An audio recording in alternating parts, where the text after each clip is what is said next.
할렐루야. 오늘도 이 시간 예배를 사모하며 주의 전으로 나오신 우리 모든 화산 가족들을 주님의 이름으로 환영하고 축복합니다. 이 시간 우리의 믿음의 반석이시오 우리 구원의 능력 되신 주님만을 바라보며 함께 찬양으로 고백하며 나아가겠습니다.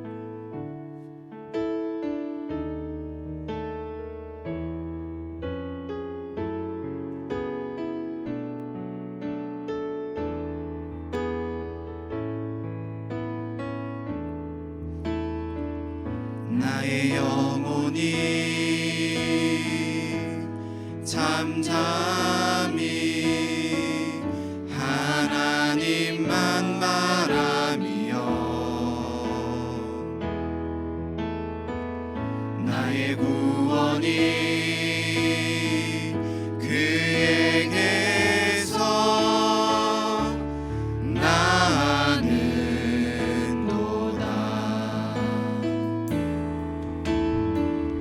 나의 영혼아 잠잠히 하나님만 바라라. 나의 소망이 저에게서 나는도다. 오직 주만이 나의 반석 나의 구원이시니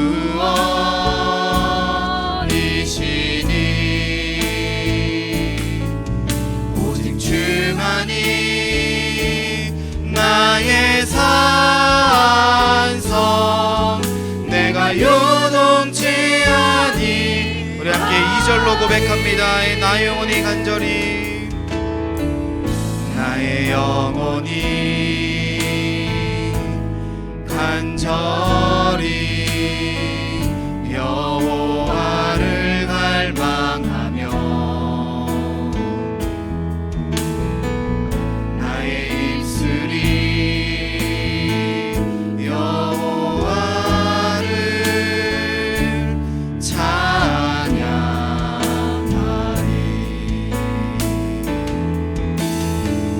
나의 영혼이 즐거이 여호와를 따르리니 나의 평생에 여호와를 송축하리. 오직 주만이 나의 반석 나의 구원이시니 오직 주만이 나의 산성 내가 요동치 아니하리. 오직 주만이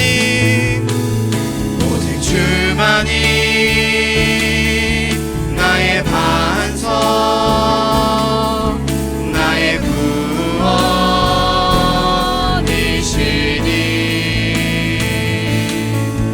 오직 주만이 나의 산성 내가 요동치 아니하. 오직 주만이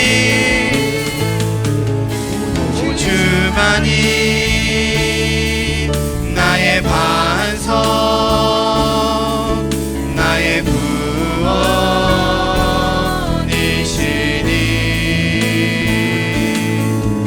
오직 주만이 나의 산성 내가 요동치 아니하리. 나의 구원 나의 영광 나의 구원 나의 영광 하나님께 있으니 내 힘의 반석과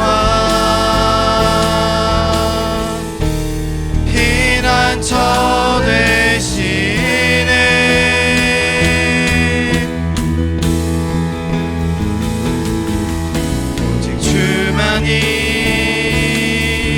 나의 반석 나의 구원이시니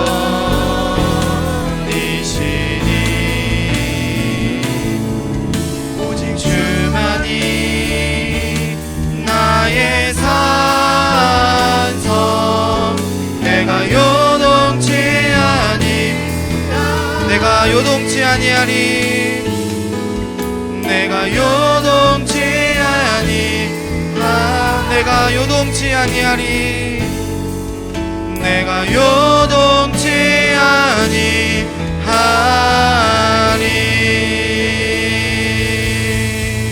할렐루야. 우리의 반석이신 하나님께 영광의 박수 올려드리겠습니다. 우리 시간 다시 한번 찬양할 때에 힘차게 박수 치시면서 함께 기쁨으로 찬양하며 나아가겠습니다.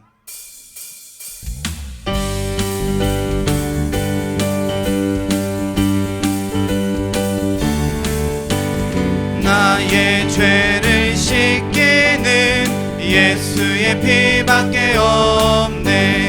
다시 정케하기도 예수의 피밖에 없네. 예수의 흘린 피 날 희게 하오니 귀하고 귀하다. 예수의 피밖에 없네. 나를 정케하기는 예수의 피밖에 없네. 사죄하는 증거도 예수의 피밖에 없네. 예수의 흘린 피 날 희게 하오니 귀하고 귀하다. 예수의 피밖에 없네. 나의 죄 속하기는 예수의 피밖에 없네. 나는 공로 없으니 예수의 피밖에 없네. 예수의 흘린 피 날 희게 하오니 귀하고 귀하다. 예수의 피밖에 없네. 평안함과 소망은 예수의 피밖에 없네. 나의 의는 이것뿐 예수의 피밖에 없네. 예수의 흘린 피 날 희게 하오니 귀하고 귀하다. 예수의 피밖에 없네. 영원토록 내 할 말 예수의 피밖에 없네.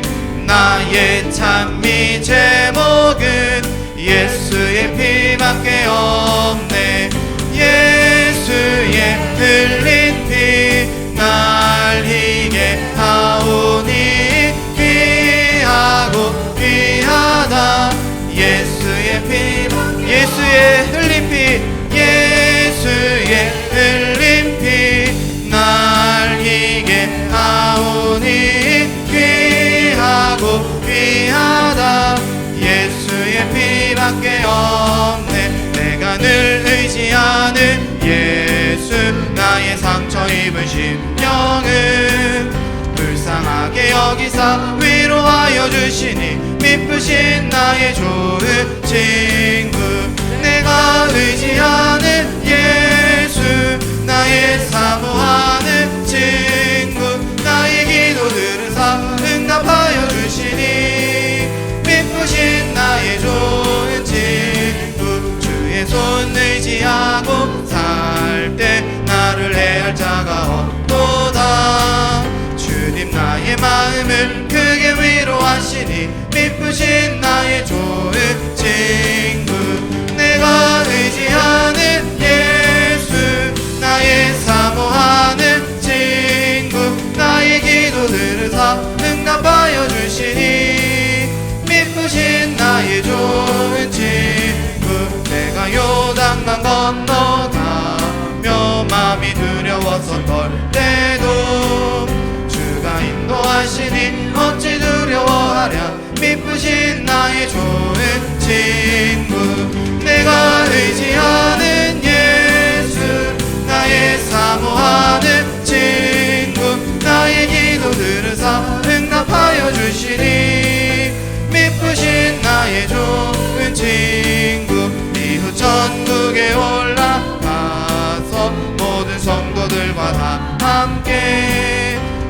우리들을 구하신 주를 찬양하리라. 미쁘신 나의 좋은 친구, 내가 의지하는 예수, 나의 사모하는 친구, 나의 기도들을 응답하여 주시니 미쁘신 나의 좋은 친구. 할렐루야.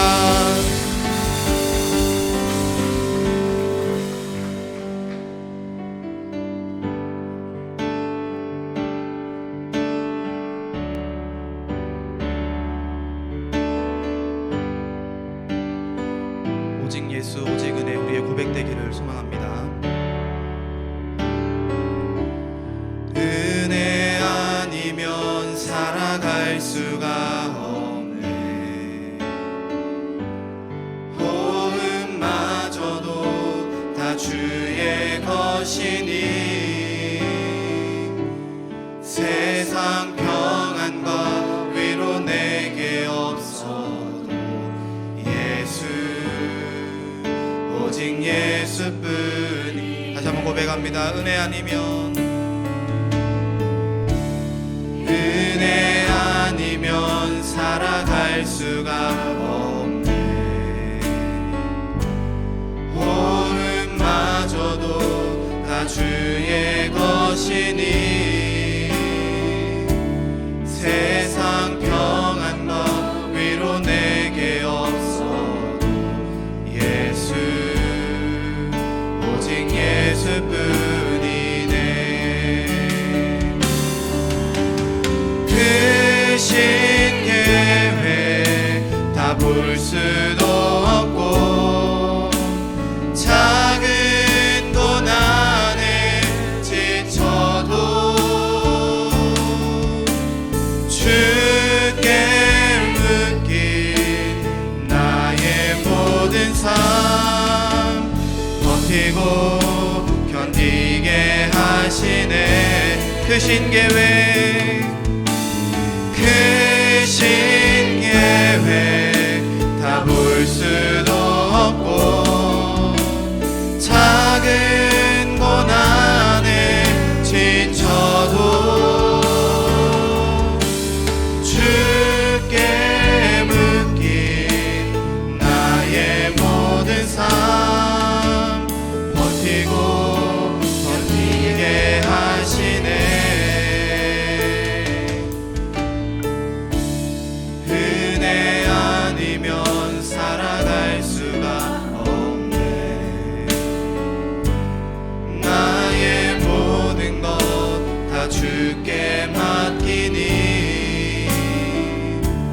참된 평안과 위로 내게 주신 주 예수 오직 예수뿐. 처음부터 함께 고백합니다. 은혜 아니면 살아갈 수가 없네. 은혜 아니면 살아갈 수가 없네. 호흡마저도 다 주의 것이니 세상 평안과 위로 내게 없어도 예수 오직 예수뿐이. 크신 계획, 크신 계획 다 볼 수도 없고 작은 고난에 지쳐도 주께 묶인 나의 모든 삶 버티고 견디게 하시네. 크신 계획, 크신 계획 다 볼 수도 없고 작은 고난에 지쳐도 주께 묶인 나의 모든 삶 버티고 견디게 하시네. 은혜 아니면,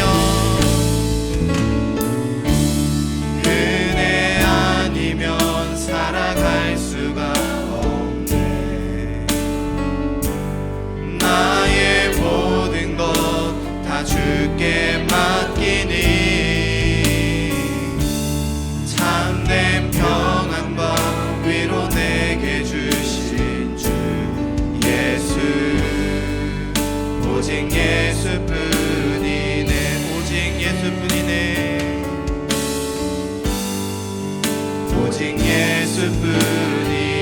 오직 예수뿐이네. 오직 예수뿐이네.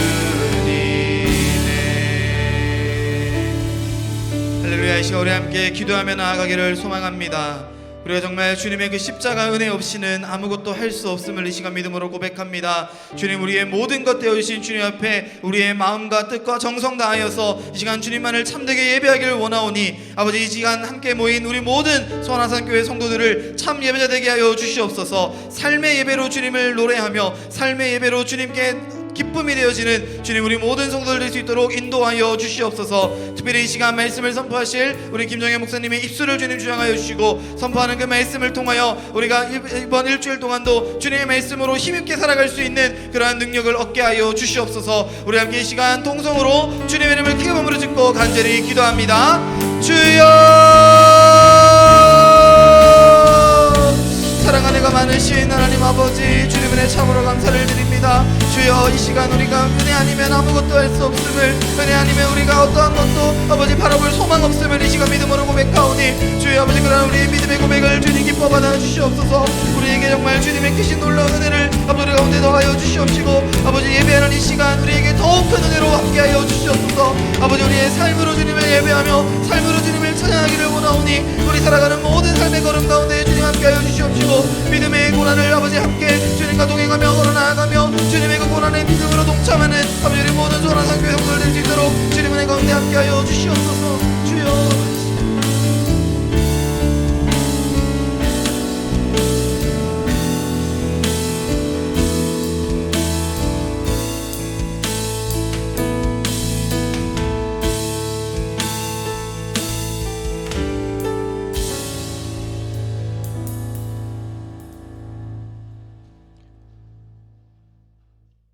하나님 아버지, 감사합니다. 3일 동안 지켜주시고 오늘도 수요 예배 은혜의 자리로 우리를 불러 모아 주시니 감사합니다.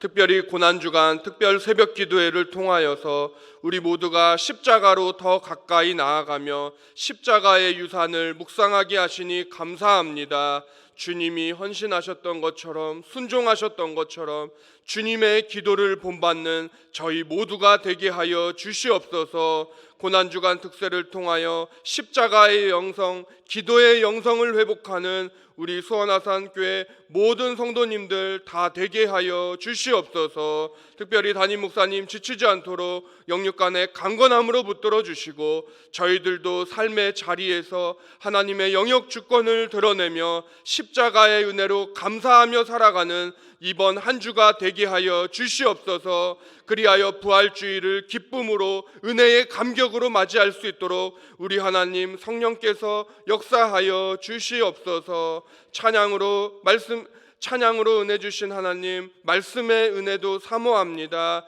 이 시간 부족한 종의 모습은 십자가 뒤에 가리워 주시고 오직 길이요 진리요 생명이신 예수 그리스도만 드러나는 은혜의 시간이 되게 하여 주시옵소서. 감사합니다. 사랑이 많으신 예수님의 이름으로 기도드렸습니다. 아멘.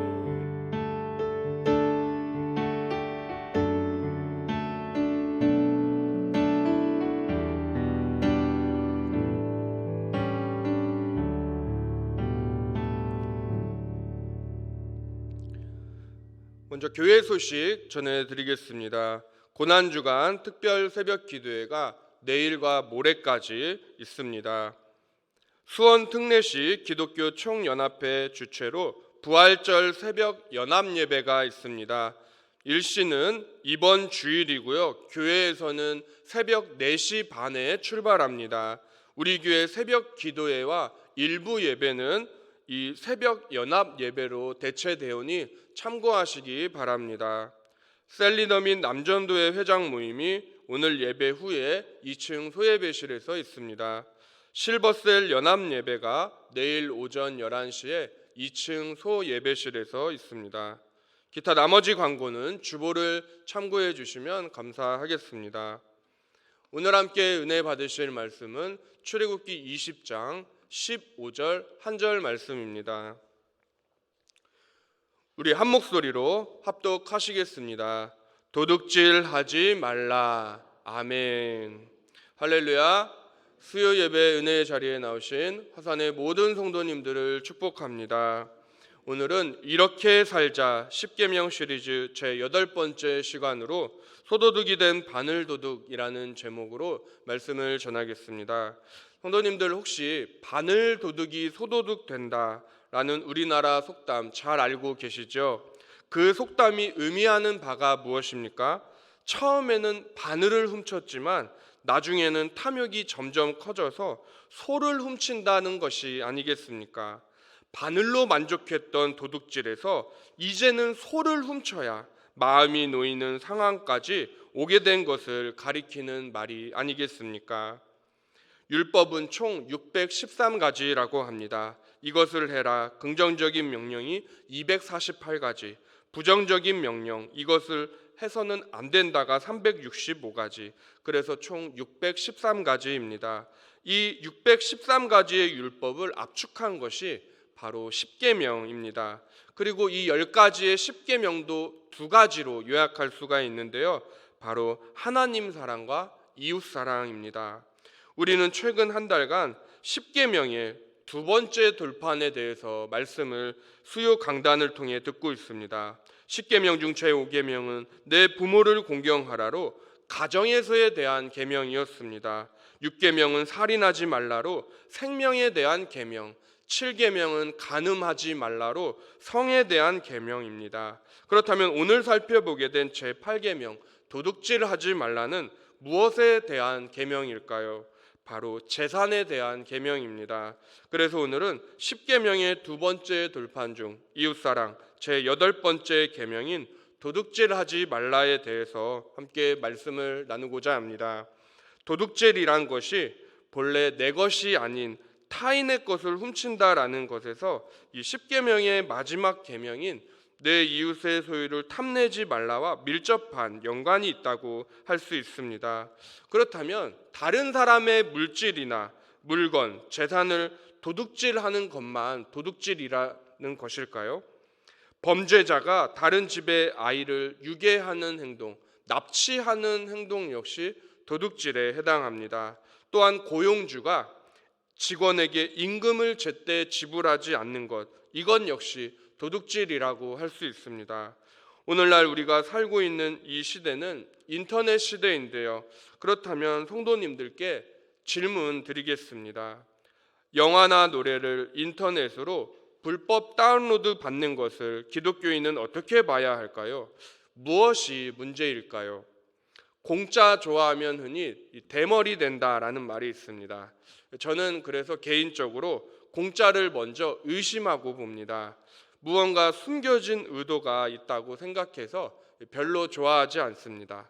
덕분에 저는 탈모가 없습니다. 이 불법 다운로드는요, 합당하게 돈을 지불하지 않고 얻는 것이기에 성경적이지가 않습니다. 그 상품을 출시하기 위해서 수고한 이들의 땀과 노력을 허사로 돌리는 것입니다. 상업적 가치를 떨어뜨리는 것은 물론이거니와 더 이상 그 제품에 투자할 자금을 얻지 못하게 하는 것이므로 이 나쁜 경로로 노래나 영화를 무료로 다운로드 받는 것은 도둑질이라고 할 수 있겠습니다. 또한 탈세나 공금 횡령 역시도 도둑질에 해당합니다. 세금을 적게 내기 위해 꾀를 부리는 것, 이건 역시 국민의 의무를 다하지 않는 것이기에 그렇습니다. 우리나라 대한민국 국민의 4대 의무가 무엇입니까? 국방의 의무, 교육의 의무, 근로의 의무, 납세의 의무가 아닙니까? 우리 예수님도 성전세를 내셨습니다. 당시 성전세는 한 사람당 반세겔을 내야 했습니다. 예수님은 베드로에게 네가 낚시를 하면 물고기 입에서 한 세겔을 얻을 것인데 그것으로 너와 나의 성전세를 내자고 말씀하셨습니다. 베드로가 낚시를 하자 정말 입에 동전 한 세겔을 문 물고기가 낚아 올라져 왔습니다. 이 사건은 주님의 하나님 되심, 즉 신성을 나타내는 사건입니다. 또 근로의 의무가 있습니다. 근로자는 정해진 업무 시간에 성실하게 일해야 합니다. 다른 일을 하는 건 역시 도둑질이라고 할 수 있습니다. 이를테면 휴게 시간이 아니라 업무 시간인데 개인 쇼핑을 한다든지 유튜브를 본다든지 게임을 장시간 하는 것도 자신을 고용한 회사와 고용주에 대해서 도둑질하는 행동입니다. 출근 시간에 또 자주 지각하면서 일찍 퇴근하는 사람들 있지 않습니까? 그 사람들도 역시 도둑질을 하고 있는 것입니다. 반대로 고용주가 노동자의 임금을 착취하거나 늦게 지불하는 것 또한 도둑질입니다.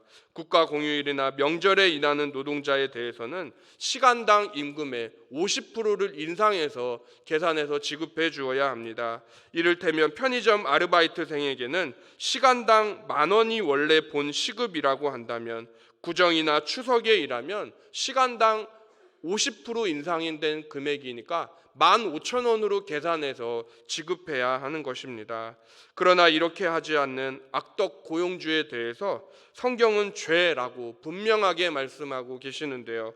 신명기 23장 15절의 말씀을 우리 다 함께 읽어보시겠습니다.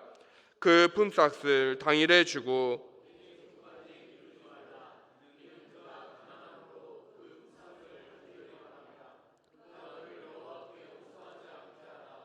그렇지 않으면 그것이 내게 죄가 될 것임이라. 아멘. 당일에 지급해야 하는 품삯이 없으면 먹고 살지 못하기 때문입니다. 성도님들 가운데는 사업장을 직접 운영하시는 분들도 많이 계신 줄로 압니다.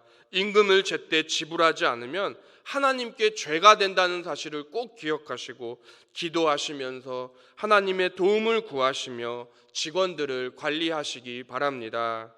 반대로 우리가 임금을 제때 받지 못해 억울한 일을 겪었던 때를 떠올려 보십시오. 성경에서도 외삼촌 라반이 야곱의 품삯을 10번이나 바꿔서 억울함을 표했던 그 야곱의 모습 떠올리지 않으십니까? 그건 역시 라반의 도둑질이 아니겠습니까? 또 어떤 행위가 도둑질입니까? 이자를 지나치게 높게 받는 고리대금 하는 사람들, 사채업에 종사하시는 분들 모두 합법적으로 돈을 빌려주는 것 같지만은 사실은 성경과 위배되는 직종입니다. 왜냐하면 성경은 가난한 자들과 어려운 처지에 놓인 사람들에게 이자를 지나치게 많이 받지 말라고 말씀하고 계시기 때문입니다. 심지어 아예 이자를 받지 말라고 하는 성경 본문도 있습니다. 그렇다면 우리 성도님들, 성경에서 도둑질하면 떠오르는 인물이 있으십니까? 그 인물은 또 누구며 사건은 무엇입니까? 성경의 첫 번째 등장하는 죄는 바로 도둑질입니다. 창세기에 기록되어 있습니다. 그것도 하나님께서 보시기에 심히 좋다고 하신 인류 최초의 부부가 도둑질을 범했습니다. 하나님께서 금하신 금단의 실과인 선악과를 먹은 아담과 하와가 범인입니다. 아니 왜 선악과를 먹은 것이 도둑질이냐? 왜냐하면 하나님께서 동산의 모든 실과는 허락하셨지만은 동산 중앙에 있는 선악을 알게 하는 나무의 열매만은 금하셨기 때문입니다. 즉 그것은 하나님께서 나의 것이다, 내가 주인이다 라고 말씀하신 것과 동일하기 때문입니다. 물건의 주인이 있는데 그것을 타인이 취했을 때 우리는 그것을 도둑질이라고 하지 않습니까? 그러므로 인류 최초의 죄는 도둑질이라고 해도 과언이 아닙니다. 두 번째로는 베델 서원, 하나님과 씨름하여 이겼던 이 사람으로 유명한 야곱이 있습니다. 야곱의 이름 뜻은 형 에서의 발꿈치를 잡고 나왔다 해서 발꿈치를 잡다라는 뜻도 있지만 한 가지 더 있습니다. 바로 속이는 자입니다. 빼앗는 자입니다. 야곱은 형의 장자권과 장자의 축복권을 속여 빼앗았습니다. 형도 속이고 아버지 이삭도 속였습니다. 또 외모가 아름다운 라헬을 얻기 위해 그는 20년 동안이나 외삼촌 집에서 일할 만큼 자기가 목표한 것을 얻기 위해서는 끈질기게 일하는 열정의 남자였습니다. 아니 열정이라고 표현하기보다는 이기적이다라고 표현하는 것이 더 맞겠습니다. 약속의 날이 찾아 그는 품삯을 10번이나 바꾼 외삼촌에게 복수라도 하듯이 외삼촌의 소유는 아롱지고 점있고 다리는 쩔뚝거리는 동물들로 구별하고 자신은 건장한 양과 소를 이끌고 나왔습니다. 그렇게 복수심과 욕심에 불타는 사람이었습니다. 그러나 하나님은 그런 죄인의 이름을 이스라엘로 바꾸어 주시고 이스라엘 민족의 족장으로 삼아 주셨습니다. 또 도둑질하면 야곱의 외삼촌 라반을 빼먹을 수가 없죠. 그는 야곱이 약속한 7년을 다 채운 그날 밤에 라헬이 아니라 레아를 들여보냈습니다. 그리고 야곱의 품삯도 10번이나 바꿨습니다. 그리고 그의 딸 라헬은 아버지의 드라빔을 훔쳤던 사건이 있습니다. 그렇다면 구약 역사서에서는 누가 있을까요? 아간이라는 사람을 빼놓을 수가 없습니다. 요단강을 건넌 이스라엘은 난공불락의 여리고성을 무너뜨리고 파죽지세로 가나안 땅을 치고 올라가고 있었습니다. 그런데 여리고에 비하면 이 조그마한 아이성 전투에서 패하게 됩니다. 성경은 그 원인이 단 한 사람 때문이라고 말씀하고 있습니다. 그리고 그의 속에는 여호수아서 내에서 가장 길게 족보가 이름이 언급됩니다. 다 같이 여호수아 7장 1절의 말씀을 읽어보시겠습니다. 이스라엘 자손들이 온전히 바친 물건으로 말미암아 범죄하였으니 이는 유다 지파 세라의 증손 삽디의 손자 갈미의 아들 아간이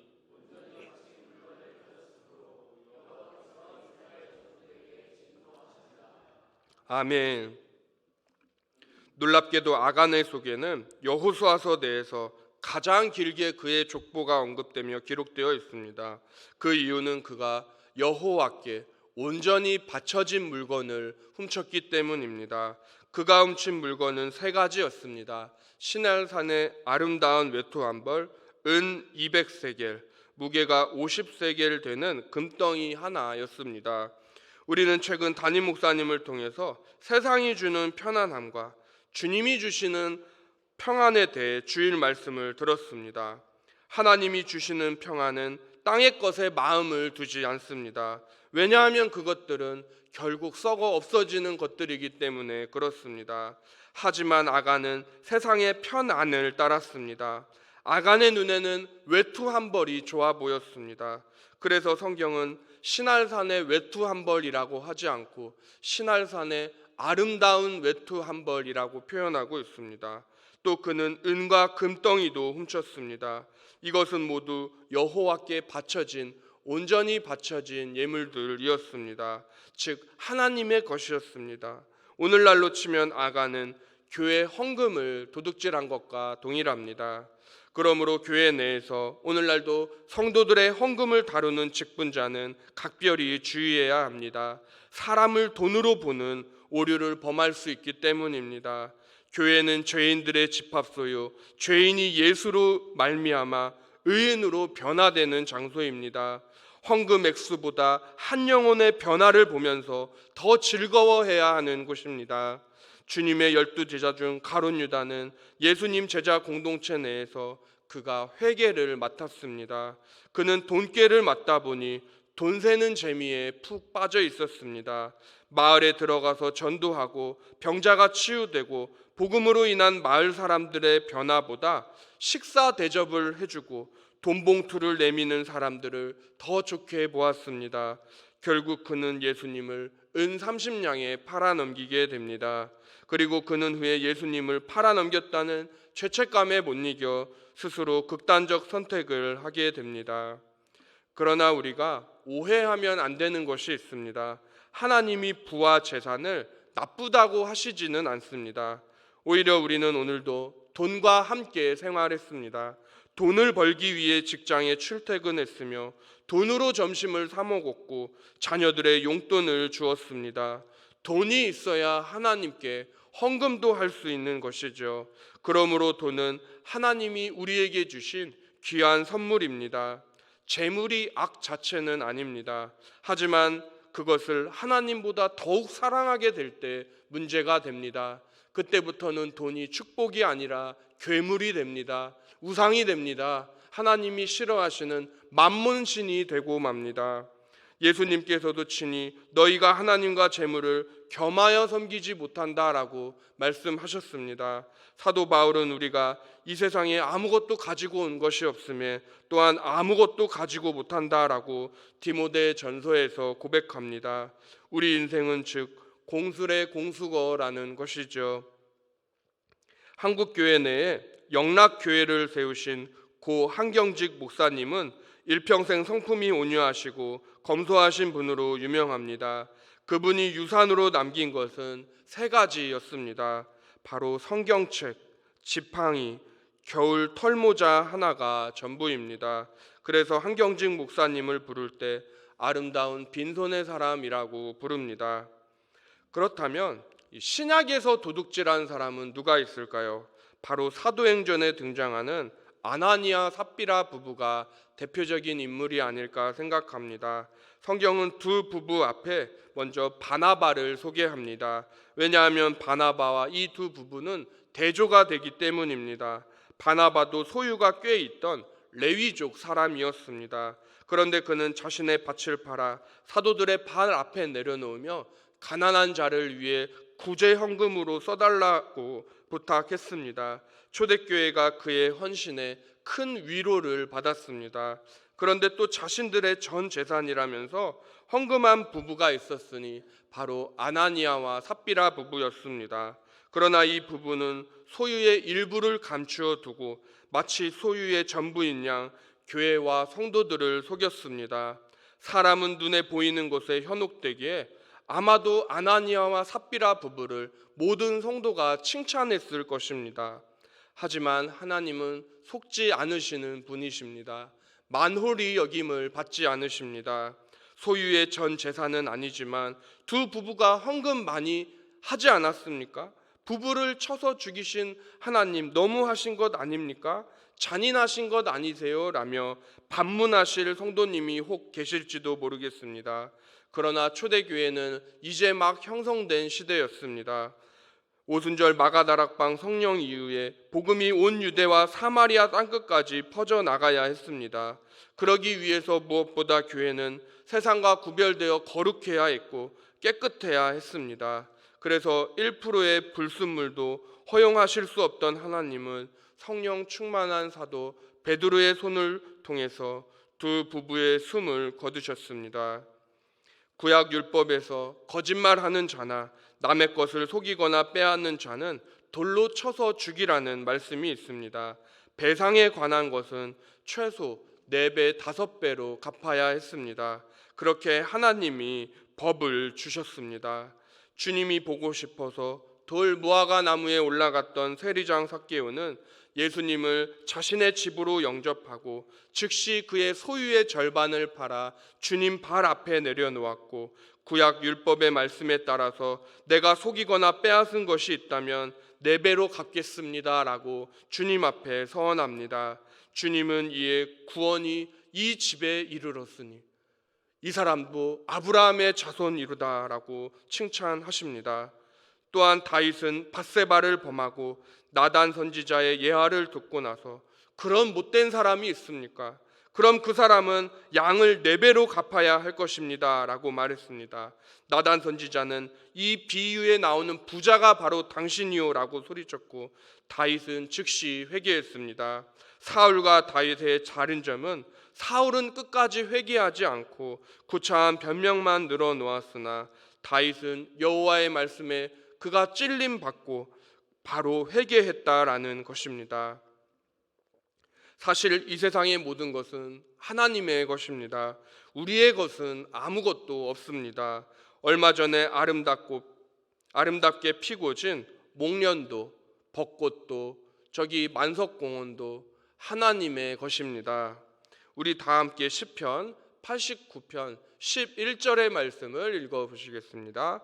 하늘이 주의 것이요 땅도 주의 것이라 세계와 그 중에 충만한 것을 주께서 건설하셨나이다. 아멘. 하늘이 주의 것이요 땅도 주의 것입니다. 사실 이 세상에 우리의 것은 아무것도 없습니다. 모든 것이 하나님의 것입니다. 우리의 몸과 영혼도 마찬가지로 다 하나님께서 선물로 잠시 잠깐 주신 것들입니다.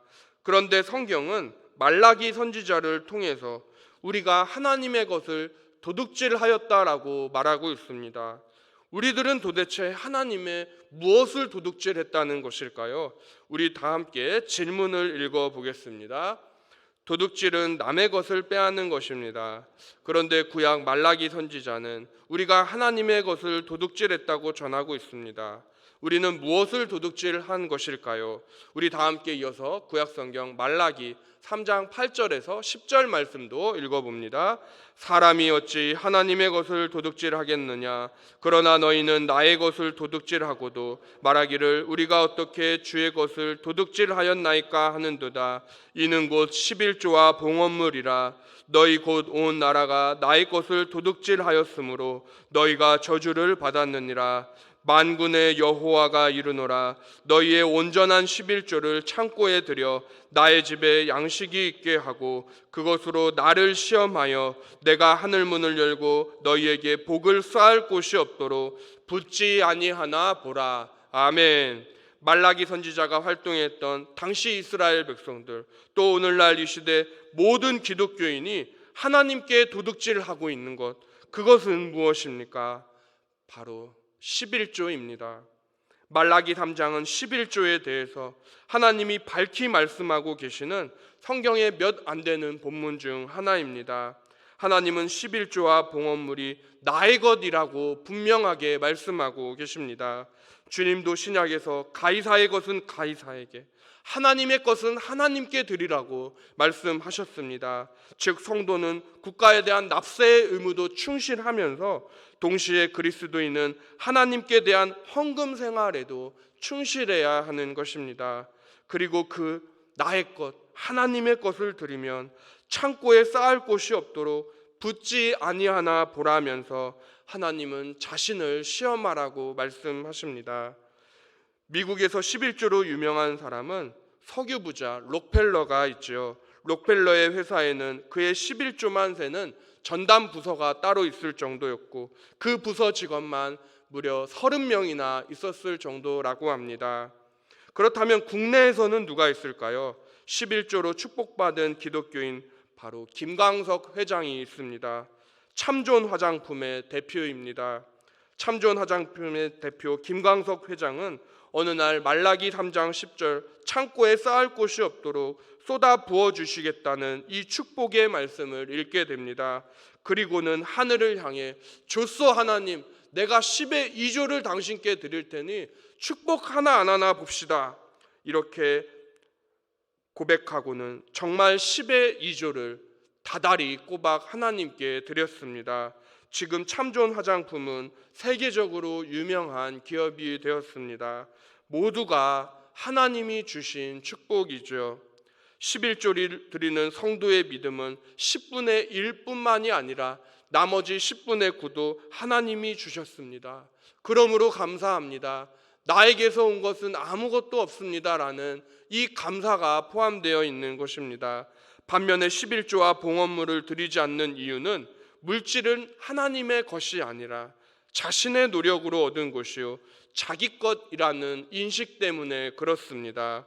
하지만 11조를 드린 성도와 드리지 않는 성도가 똑같이 천국에 간다면 제 개인적인 생각은 분명 받는 상급은 다르다고 생각합니다. 이 땅에서 주의 것을 심은 자는 천국에서도 심은 대로 거두게 될 것입니다. 저는 금액의 많고 적음을 말씀드리는 것이 결코 아닙니다. 우리 주님이 말씀하시는 하나님 나라는 과부의 두렙돈이 성전 안의 모든 부자들의 헌금을 역전하는 역전의 나라입니다. 그것이 하나님 나라 기준입니다. 액수보다 하나님은 마음의 중심을 보십니다. 이제 질문이 하나 더 남았는데요. 우리 한 목소리로 읽어보시겠습니다. 사실 우리가 가진 모든 것은 하나님의 것입니다. 그러므로 우리는 청지기적 삶을 살아야 합니다.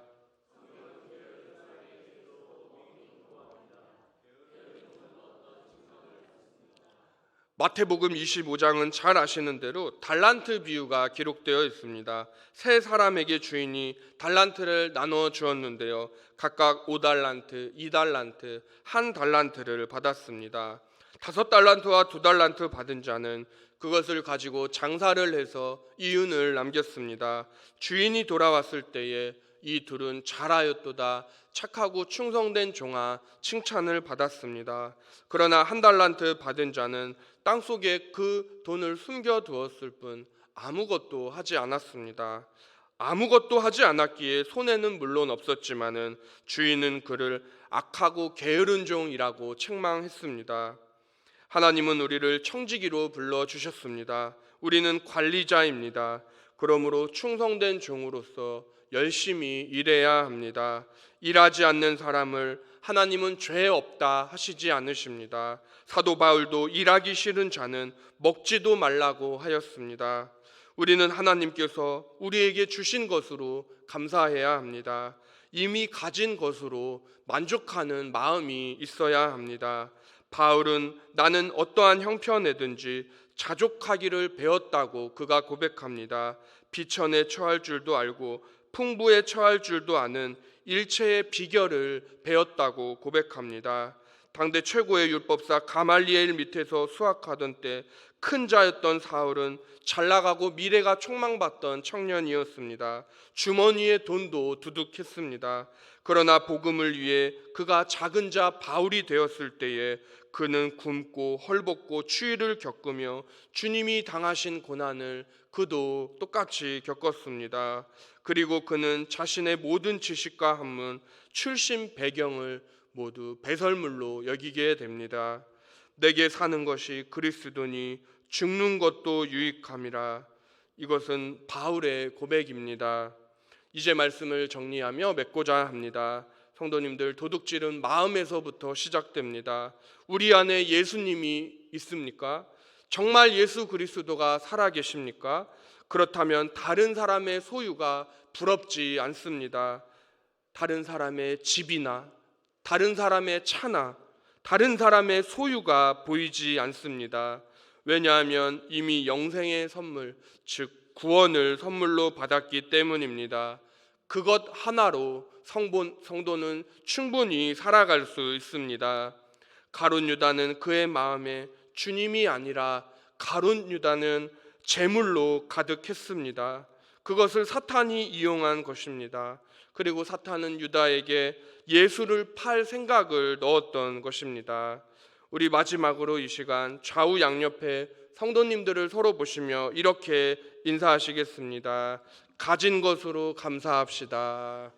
한 번 더 인사하겠습니다. 예수님만으로 만족합시다. 우리는 요즘 고난주간을 보내고 있습니다. 타인의 소유나 이 세상의 것을 부러워하는 것이 아니라 오직 예수님 한 분만으로 만족하고 감사하시는 수원아산교회 모든 성도님들 되시기를 예수님의 이름으로 축원합니다. 기도하시겠습니다. 하나님 아버지 감사합니다. 10계명 제8계명 도둑질하지 말라라는 계명을 통해서 우리 안에 마음을 점검합니다. 요즘 고난주간을 보내고 있습니다. 우리가 이 세상의 것, 타인의 것을 부러워하는 것이 아니라 가난하게도 않으시고 부하게도 않으시고 오직 필요한 쓸 것들을 늘 공급해 주시는 하나님 아버지께 감사하며 우리를 위해 십자가에 못 박히신 예수 그리스도 십자가만으로 충분한 그 구원의 감격만으로 충분한 성도로 이 땅을 살아가게 하여 주시옵소서. 감사합니다. 사랑이 많으신 예수님의 이름으로 기도드렸습니다. 아멘. 이 시간 우리 함께 찬송가 218장을 찬양하시겠습니다.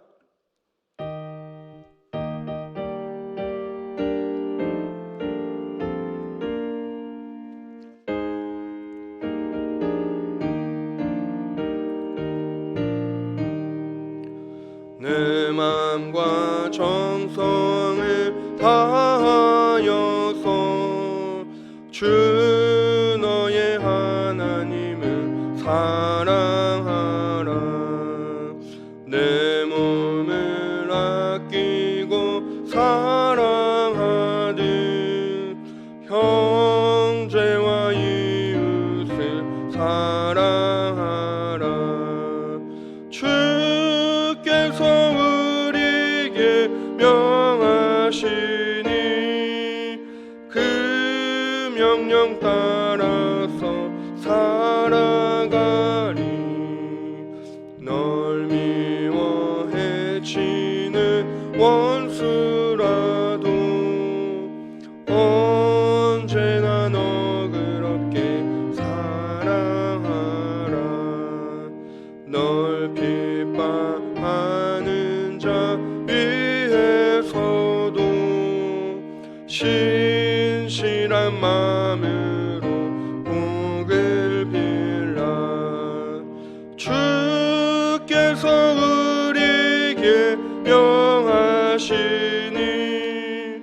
그 명령 따라서 살아가리. 나 항상 주님을 멀리하고 형제를 사랑하지 못하였다. 이러한 죄인을 사랑하사 주께서 몸버려 죽으셨다.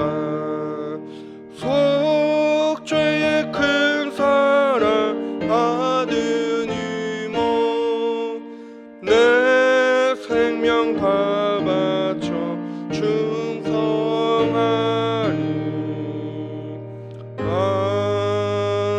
아멘. 주기도문으로 수요 예배를 마치겠습니다. 하늘에 계신 우리 아버지여, 이름이 거룩히 여김을 받으시오며 나라가 임하시오며 뜻이 하늘에서 이루어진 것 같이 땅에서도 이루어지이다. 오늘날 우리에게 일용할 양식을 주옵시고 우리가 우리에게 죄 지은 자를 사하여 준 것 같이 우리의 죄를 사하여 주옵시고 우리를 시험에 들게 하지 마옵시고 다만 악에서 구하시옵소서. 대개 나라와 권세와 영광이 아버지께 영원히 있사옵나이다. 아멘.